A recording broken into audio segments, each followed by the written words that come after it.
Jen, thank you. That panel would consist of Marty Biron and Darren Dreger with you for the next half hour or so. We'll be gathering all sorts of post-game reaction. Our crew's inside the locker rooms right now. We'll get podiums and coaches as well. That third period collapse in Game 1 is the kind of thing that would leave a lot of teams, I think, shell-shocked and maybe have a carryover to Game 2, especially on the road. But the Oilers have shown us over the past couple of years that they have this ability to rebound from the most devastating of losses and just kind of shrug them off. What impressed you most about that performance? Well, the fact that they dominated the 5-on-5 game in Game 1, but still lost the game because of the special teams. And when in the first period, they take a penalty halfway in the first period, and they were able to kill that and play a disciplined game. I thought they were very disciplined.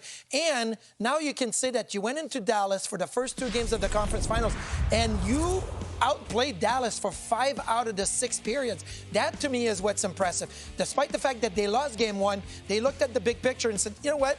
If we get a really good Game 2, we go out of Dallas and we say we dominated for 5 out of 6 periods, and then we take it home with home ice advantage, and you carry that momentum into a couple of home games. Yeah, I feel like that's the maturity of a team that went to the Stanley Cup final, right? You don't ride the highs, and you don't worry too much about the lows. You don't overthink what needed to get done in Game 2 after that third period collapse in Game 1. I mean, that's a convincing road win by the Edmonton Oilers. They felt like they had to adjust their attention. They had to be more disciplined. The penalty kill had to be better. They needed a solid performance from Stuart Skinner, and the run support had to be there. So they delivered in a big way in Game 2. The poster boy for the bounce backs is Stuart Skinner. Remember that old Forrest Gump line, that life is like a box of chocolates, you never know what you're going to get? Stuart Skinner is the goaltending version of that, because he either gives up a handful and doesn't look great, or he posts a shutout, it seems. Well, you kind of know what you're going to get. Exactly. There's 2 chocolates you can get, either the bad ones or the good ones. And that's what Stuart's... Listen, giving up 6 goals, 5 goals, 4 goals, shutout, giving up 5, and shutout again. And in all of these games, he's never had to make more than 24 saves. That is incredible, because the Oilers have actually played pretty well in front of him. But yes, there was some really good moments from Stuart Skinner in this game. There was some weird moments. Earlier, he got turned sideways a couple of times, and you're like, oh, what's Stuart Skinner doing here? He's like not, where you want him to be. There was a couple of big saves, but he was steady, and that's what you want. And I always said, Stuart Skinner may not win you a game, may not give you the performance to say, hey, he outplayed Jake Ottinger, he won you the game, but he's also cannot lose you the game. Agreed. And in the 3 shutouts, it's not like he was the superstar, but he didn't lose them the game, and that was the key.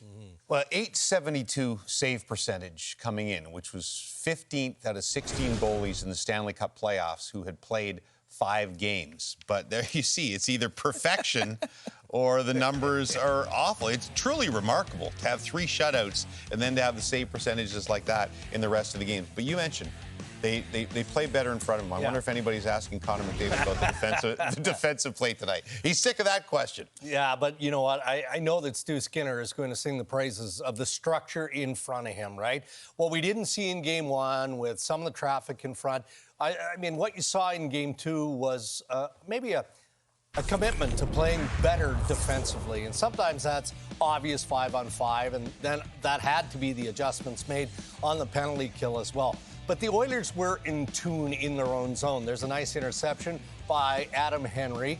And then the shot blocking. I mean, I don't know that the numbers are going to jump off the page here, Marty, but that's just a commitment to doing what you have to do to win this time of year. And you're right, James. I mean, look, Leon Draisaitl, Connor McDavid, to a man, I think the Oilers have grown weary of the media constantly asking about, hey, I'm pretty sure they have. Yeah, defensively, are you surprised who in 2? No. I mean, this team went to Game 7 of the Stanley Cup final. Did they learn some lessons along that path? Absolutely. But when I look at the numbers, the analytics, they say the expected goals in Game 1 against the Oilers was 3. Stuart Skinner gave up 5. Right. So he gave up 2 more goals than was expected. In this game, the numbers show that the Dallas Stars should have scored 3. Yeah. So, look, the defensive game was not different in Game 1 to Game 2 other than the special teams. But I feel like when you are the goalie and you save 3 goals better than expectations, that's a really good game. And now you can say, hey, you know what? Yes, there were some block shots. Yes, the penalty kill was better. But at the end, Stuart Skinner in the 2 games saved 1 more goal than expected, and that's a good performance. We promised you post-game reaction. Here is the first player available. It's Zach Hyman. Discussion about locking it down in the third period this time? I mean, just stay out of the box. I thought special teams were good for us tonight. So the one that they did get, we were able to kill. Which, yeah, if you don't let them get one, the crowd doesn't get into it, and then you're in a good spot. Zach, you have nearly 100 hits in these playoffs. I think during the regular season you ranked 5th on the Oilers in hits. Is this a role that's evolved, assigned, took it on yourself? I mean, you probably don't even see half my hits. Like, they're just on the forecheck. So I'm not going and looking for hits or chasing it, but if there's an opportunity to be physical, it's the playoffs. It's not the regular season, so. Zach, when you guys don't shoot yourselves in the foot, don't take bad penalties, don't cough up the ball, you're a pretty good hockey team. I guess how hard is that easier said than done? You're not making those mistakes and costing yourself on. Yeah, I mean, I think we probably played better last game than we did this game. Stu was phenomenal. The chances that they did get, you shut the door, obviously. And yeah, special teams is really important in the playoffs. So we've been probably one of the best 5-on-5 teams in the playoffs so far. And if we can shore up the special teams, which we're usually good at, then we'll be in a good spot. About this team's ability to bounce back. A couple of your better games have been after some, difficult losses, right? Like the Vegas one and last night. You guys have come back pretty solid. That's the playoffs.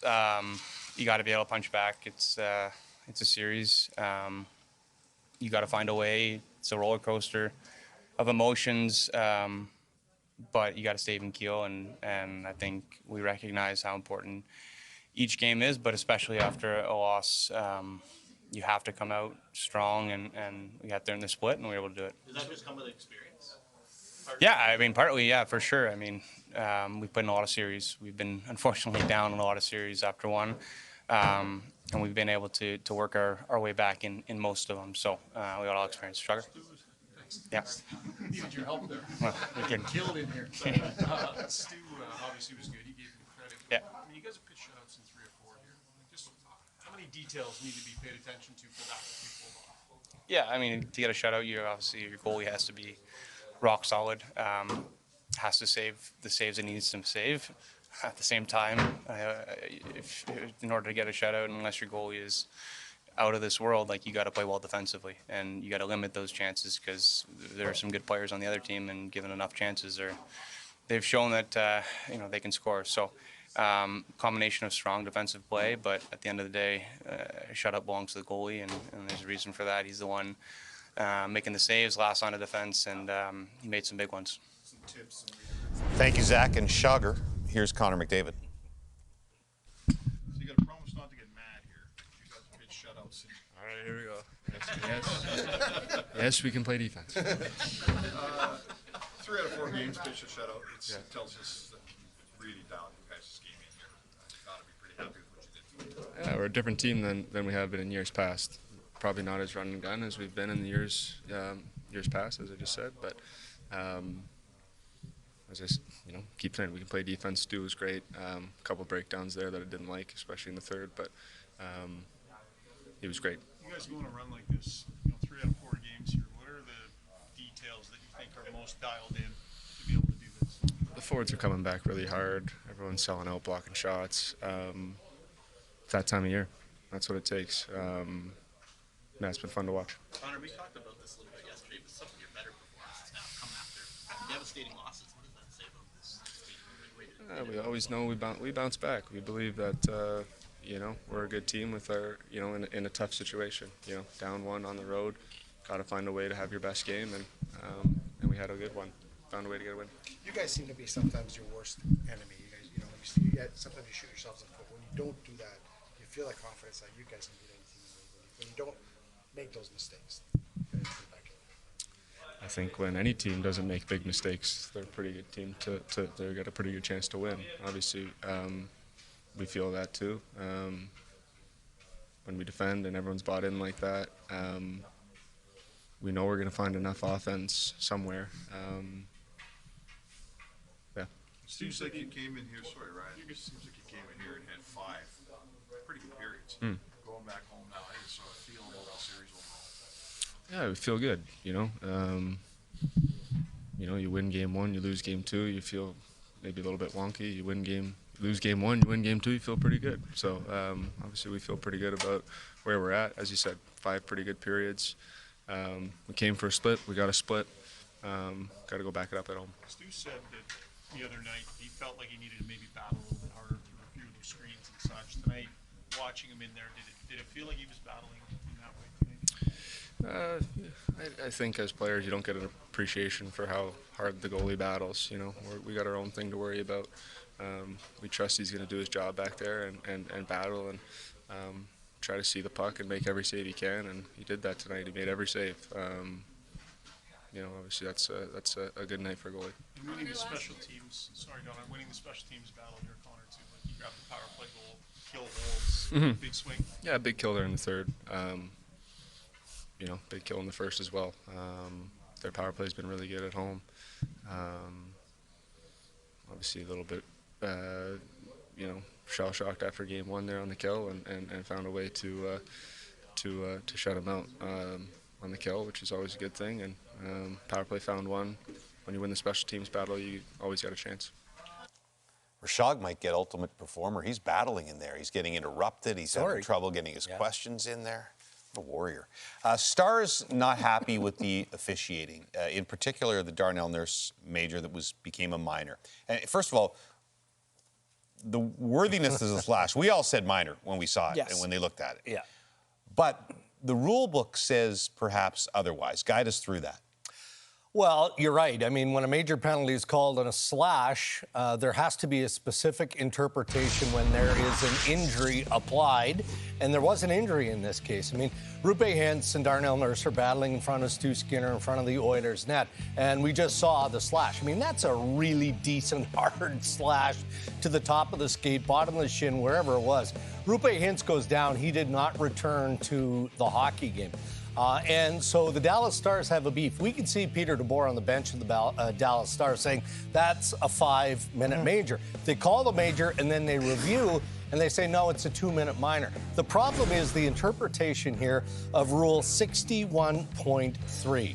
And it says a major penalty at the discretion of the referee based on the severity of the contact shall be imposed on a player who slashes an opponent. This is most important. When injury occurs, a major penalty must be assessed under this rule. And then 61.5 says that a game misconduct should also be included when there is a major penalty assessed. So interpretation of that rule, it's a major penalty. It's a major penalty when you look at the rule book. But I get the referee's interpretation of saying, look, what if somebody's faking an injury? Like it was a good slash right on top of the laces on the skate, but it wasn't where it has excessive force to say that, oh, there's an injury on the play. You could say, okay, we're not calling a 5 because we don't know if Rope Hintz is going to come back in 2 minutes. Maybe that caught him on the nerve and his foot went numb. He leaves the game and then comes back. And that would have been the judgment of the officials. The judgment. Obviously. So the rule book is not helping the referees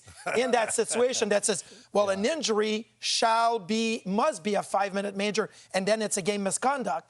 But because when that rule gets out there, you could have guys diving every time they get slashed. Exactly, I get slashed. Oh, I'm hurt. I don't come back for the rest of the period. Right. I come back later. You know, you got a guy that's out of the game. I mean, an awful lot of pressure on the refs. They did see Rupe Hintz get helped down the tunnel and into the dressing room. Not just laying on. But there's guys who've been helped and come back. The rule book does not protect the referees in that situation. They look at the replay and they said, okay, it's right on top of the laces. They've all been players before and they know what that feels like. But to Drake's point, if let's say Hintz is hurt and he doesn't play in the next game, then it should have been a major penalty. It looks back 100%. on the referees, that's for sure. And the league has to say, guys, look, we are going to warn the players to not dive or embellish those situations. You have to call the rule book. But the referees, through their experiences, are going to say, look, there's guys that fake, they want a major, and then they're fined 2 minutes later, so you got to be careful. And that would look worse. Let us hear from the Dallas Stars coach, Pete DeBoer. Mason Marchment said that you guys didn't do enough to make Skinner's life hard in this game. And your team in the last 3 losses, you've been shut out every time. Do you notice any similarities of that being the issue in these games? Yeah. Yeah, I mean, I thought, listen, I liked our game better tonight than I did game one, and we won game one. So I thought, we give up the power play goal. First goal is important in this series. We take a penalty, they score in the first power play, so we're playing from behind. And then it's a pretty even game for a big chunk of the game.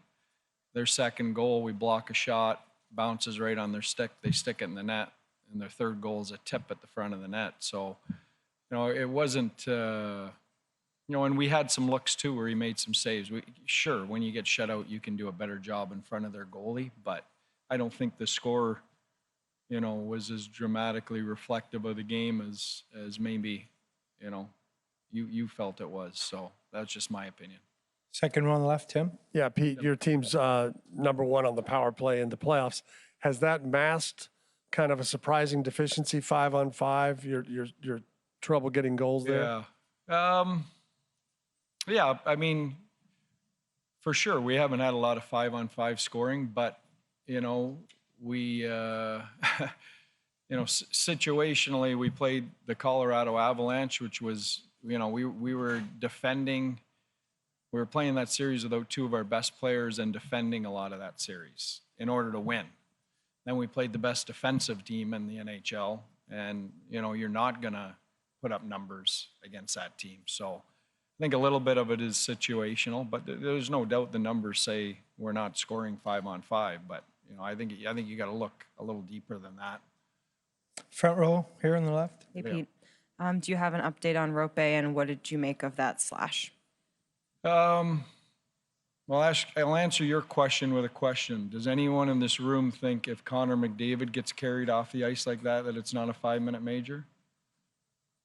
Oh, that's my answer to your question.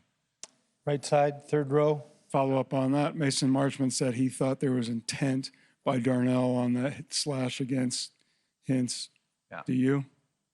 Well, again, if that's 97 carried off the ice in the same situation, I think we all know the answer to what that looks like for us. Sorry, Pete, just to follow up on that, is there an update on his injury or his No, status? I don't have anything yet. No. Right there. Hey, Pete, you guys went up there and won Game 3 a year ago in this series. What can you recall from that game? What can you utilize from that game to try and go do the same thing over again? Yeah, to be honest with you, I don't recall it. I wish I did. Listen, we've got to go on the road and win. We went on the road and won in the Colorado series. We went on the road and won in the Winnipeg series, or we wouldn't be sitting here. So, I think we'll load up the plane and go to work. Right here, front row. Pete, you guys have dealt with a lot of adversity and injuries and stuff this season. If Rope isn't able to go, are you confident in your team's response to being down a man in prior times? Well, I mean, listen, we've dealt with that. We wouldn't be sitting here if we weren't able to deal with that or prepared to deal with that. Anybody else? Okay, thank you. Thanks.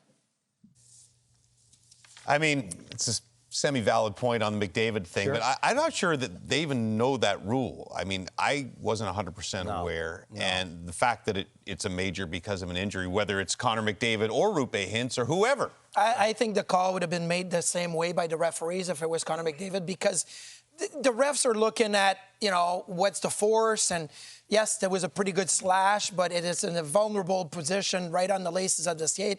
So, but you're right, Jane. And I love how the coaches these playoffs have asked the media more questions at more times, like John Cooper and Paul Maurice. And let me ask you. Every time it's something controversial. Yeah, they don't want to get in trouble, so they want you to say it. That's right. So putting the media in a tough spot. Yeah, it's a tough spot. And I would agree. I don't think that everyone understands the full interpretation of Rule 61.3 as it relates to the major penalty and the fact that if there is an injury on the play, it has to be called. Yeah. Right. It's not discretionary. What caught me is what I said before we went to Peter DeBoer, and that was Rupe Hintz being helped off the ice, not laying there. I mean, that stuff happens a lot. Right. That happens a lot. But and I think this was DeBoer's point, not just identifying Connor McDavid, when you're helping a player off the ice, down the tunnel, and into the room, That's a pretty clear indication that somebody's hurt. And this is different than, okay, the referees saw a play on the ice, they called a minor, and then the Department of Player Safety. Well, they reviewed it, though, right? They review it, Yeah. but like they rescind it, and then the Department of Player Safety suspends or fines the next day. Happens This is a lot. different because I don't think it's a suspendable play. Right, I don't think no. it's a fined play, but the rule book says a major penalty must be End called. game. End game. So that's where it gets a little murky because if you follow the rule book to the letter of the law, that would have been, Nurse would have been out with a 5. Now Dallas can score 4 goals, as many goals as they want on the power play. That's where it gets a little tough. That could have been the turning point. Instead, the turning point is a 1:13 span in the second period. It was interesting. Both Zach Hyman said the Oilers played better in Game 1. Pete DeBoer said the Stars played better in Game 2, and I think that's accurate in both cases. Yeah. Very even hockey game, and early in the second it's even, and you have a situation where Dallas could have scored twice in 1:20, and instead the Oilers do. Correct. And you also had Pete DeBoer out defending his goaltender a little bit in Jake Ottinger in looking at that sequence of events. But there was pressure by the Dallas Stars as they were trying to establish an offense in that second period. And again, DeBoer talked about how they're trailing 1-0, compliments of RNH and power play goal. So there's the Dallas Stars applying pressure. And then the Oilers come right back, and it's a somewhat fortunate play there, right? The block is there. Kulak gets a puck back. He puts it in the net. Short time later, here's the 3-0 sequence. Again, you've got the Dallas Stars with pressure, and it's a nifty deflection by Connor Brown in front of Jake Ottinger. Ryan Nugent-Hopkins takes the shot. I mean, Ottinger kind of squeaked under his glove, didn't it, Marty? I mean, that's what happened there. And the deflection is so nifty and in tight by Brown that it's hard to fault. A bit of a lacrosse type of goal, right? Yeah. Where it goes off the floor and back up. Same thing with that deflection. But Zach Hyman mentioned we like our 5-on-5 game. In these playoffs, they have scored 33 5-on-5 goal and only given up 23. Yeah. They're plus 10. And those are 2 big goals. So what do you have to have in 5-on-5? You got to get saves. You got to get the other team missing the net, missing a couple of chances, and you got to counter and respond right away. And the Oilers did that in 2 occasions, 2 5-on-5 goals, and it turned the game, and that's what you need if you're the Oilers. The other thing, we've been spending so much time talking about whether this should have been a minor or major and the rule there, that the other part of that was the fact that they killed the penalty after. And it was a little bit different circumstance. The Game 1, it was a 3-1 lead, and it was right off the bat where Dallas scores, where here it was a 3-0 lead. We're about 4 minutes in, but that PK really sets the tone. It sets the tone. 1 shot given by the Oilers on 2 power plays by the Dallas Stars, 0 scoring chances. That is the biggest thing here, is you did not allow the Dallas Stars to get comfortable in the power play, to get any scoring chances. And yes, it's 3-0, a little different than 3-1, but all of the pressure that the Oilers were able to put to get the clears. And Dregs, in the first period, it's 1-0. And the Oilers got a penalty. Corey Perry got a roughing penalty. And McDavid got a 2-on-1 chance. Like, they were really aggressive in all aspects on the penalty kills. So not just in the third period when the game was 3-0, but in the first when it was 1-0, they put a ton of pressure on Dallas, and it made a big difference. Yeah, I mean, there were passes intercepted all night long, especially on that penalty kill. And you're right, in Game 1, it felt like the penalty kill was far more passive. Like the Oilers were waiting for the play to come to them, but they were all over the Dallas Stars power play in Game 2, and it paid off. Pete DeBoer is right. They need to work on 5-on-5. Also, some of the stars not producing. Rantanen, who seemed like he had 3 points a game for most of the first couple of rounds, only has 1 assist so far in the series.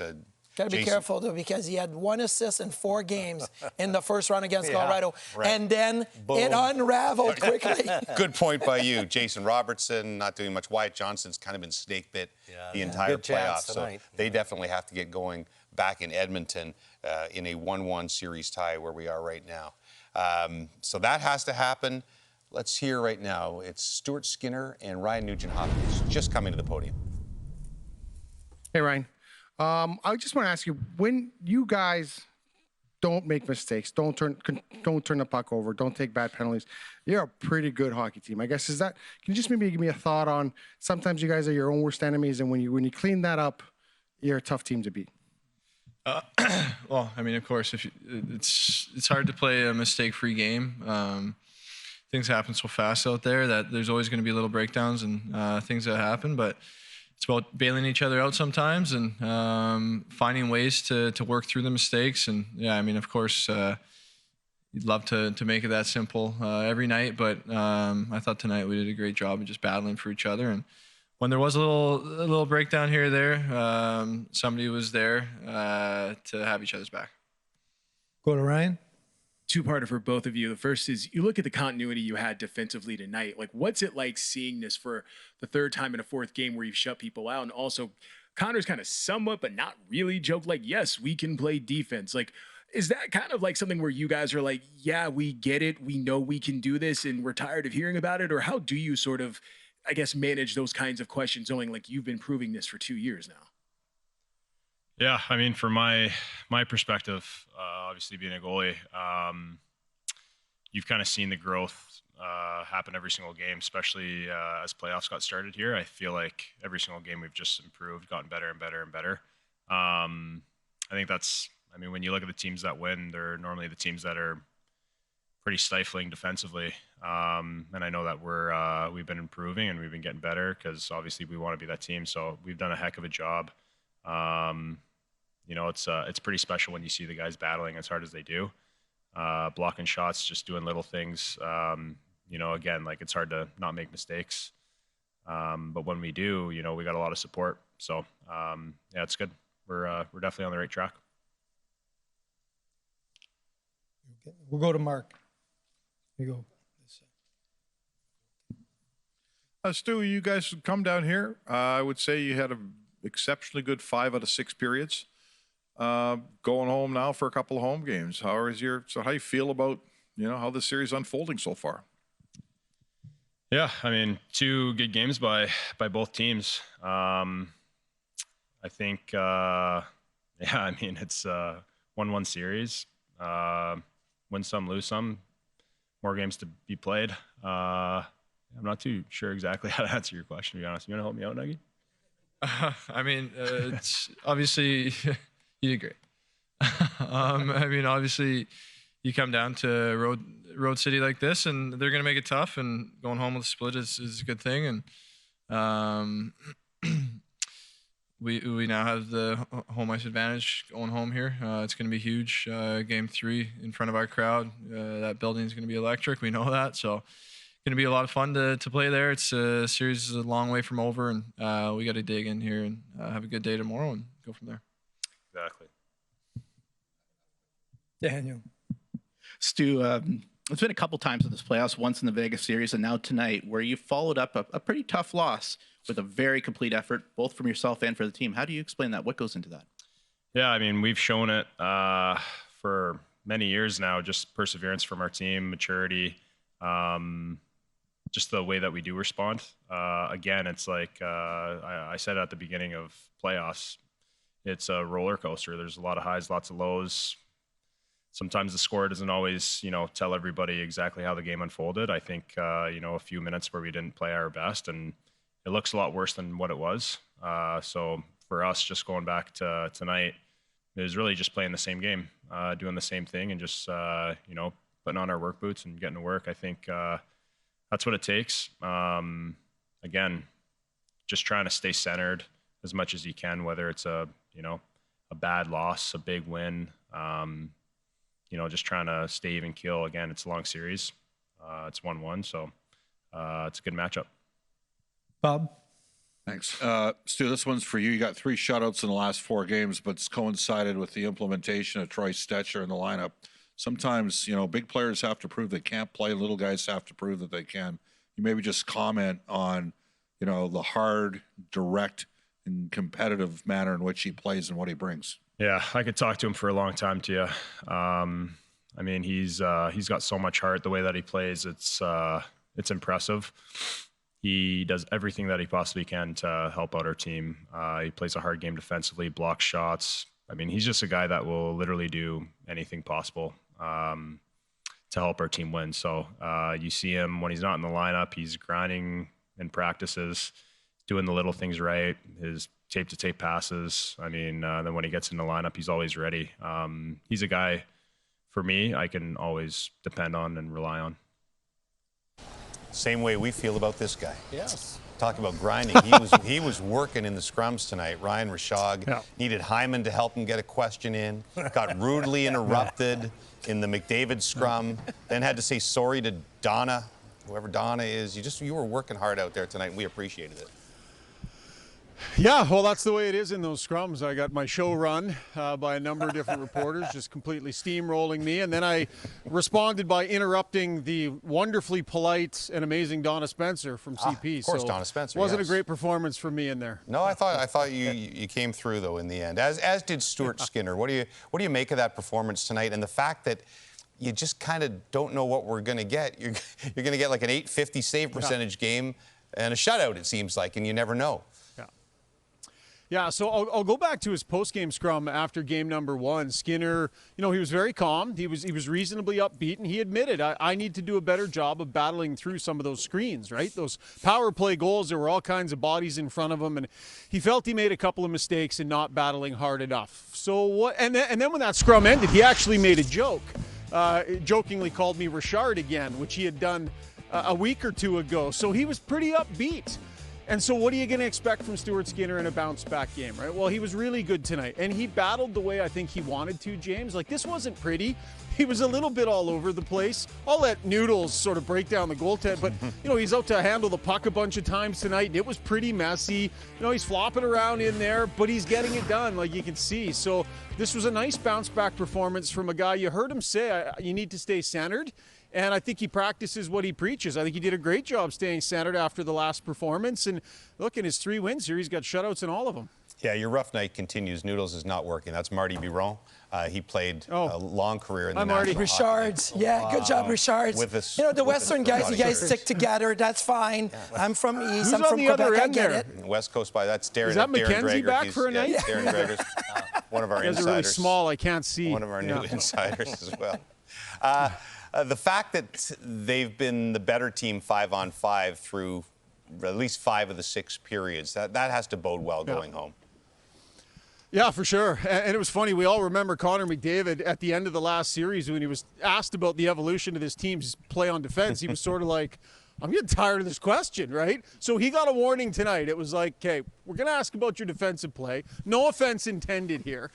Listen, when their power play is great, we talk about their power play all the time. When they play great defensively, we're going to talk about their defensive play. Yet the players still come at it with a bit of a chip on their shoulder, like they think the world is surprised that they play well defensively. We're not. We're not surprised that Leon Draisaitl and Connor McDavid and this high-octane Oiler offense know how to buckle it down. It's been a strength of their team over the last couple of seasons and through the playoffs. And so this, another example, 3 out of 4 games where they don't allow a goal against. They're back-checking hard. The first forward back is always picking up the trailer. They're blocking shots. They're paying attention to detail. So it's no surprise to any of us. We're going to keep talking about it whether they like it or not, James, because this team is for real when it comes to shutting things down defensively. Richard, thank you. Thank you for hustling up here. It wasn't a perfect performance, but you got it done just like the Oilers did tonight. That's sounds good. That's Schauger as well. Let's hear from Coach Knobloch. Chris, the defensive continuity you showed tonight, I mean, you're forcing them into making mistakes. You're making things difficult for them. What was it about tonight's plan that you liked, but also what was maybe different about tonight versus, let's say, game 1 in terms of the execution? Well, the biggest one, obviously, is the penalty kill. We give up 3 goals, and then in the third period, we're chasing. We have to cheat a little bit, and they got a goal midway through the third period, just absolutely us forcing something that wasn't there. Tonight, when you're playing for the lead the whole time, we don't have to force anything, so that's part of it.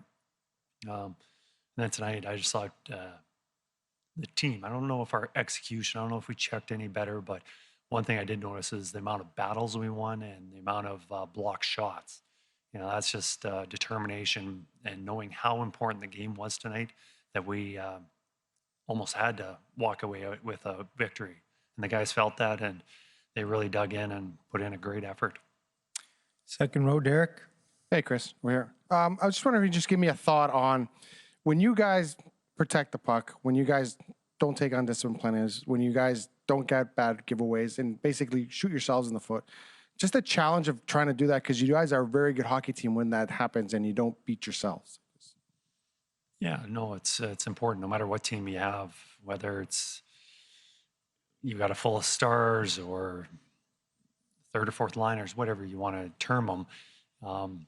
You have to play the game with simplicity, hard work, and maybe there's some fancier plays once in a while, but ultimately the game comes down to just executing the simple plays over and over again, and that's dump and chase, forward check, all those boring things that don't get on the highlights. But for any team to be successful, they've got to do it continuously, and I think a lot of the guys are bought in and doing that. We'll go third row, Corey. Kind of, going off that, Chris, the way the goals were scored tonight, tips, deflections, going hard to the net, is that part of the buy-in mentality and kind of digging deep and knowing you had to have this one? Well, scoring goals, it's all around the blue paint. You need bodies there. Very rarely you're going to beat a goalie from distance, and if you do, somebody's usually have to be right in front of them. So, yeah, I think the guys, I think we did a pretty good job of that game one and tonight also. But, to be any good goaltender in the NHL, and this is a good goaltender, you need to have traffic around there, and you got to pay a price to get around the net. Coach, your comments on Stuart Skinner and his game tonight and ability to perform under pressure. Well, part of the reason we're talking about how much better we were defensively is, yeah, we had breakdowns tonight. We did give up some good chances. The one that I think about is the one early in the third period on the breakaway. And Stu comes up big, and he made some really big saves for us tonight. Yes, our team had some block shots, and yeah, we defended well, but Stu had a lot of timely saves, especially the one at the start of the third period, that allowed us to keep them off the scoreboard. Impressive performance by Knobloch's Oilers as they head home, a 1-1 tie in the series. Kind of lost in all this. McDavid gets an assist on the Kulak goal, and that makes 20 points for the fourth straight playoff season, and that is an exclusive club. Sergei Fedorov did it, Mike Bossy, Brian Trottier. Remember, Gretz never did it. He had upwards of 40 points sometimes in playoffs, but had one year where they got knocked out of the first round. So those four guys, as McDavid joins the club. You can watch this entire postgame on YouTube. For now, we'll send it back to SportsCenter.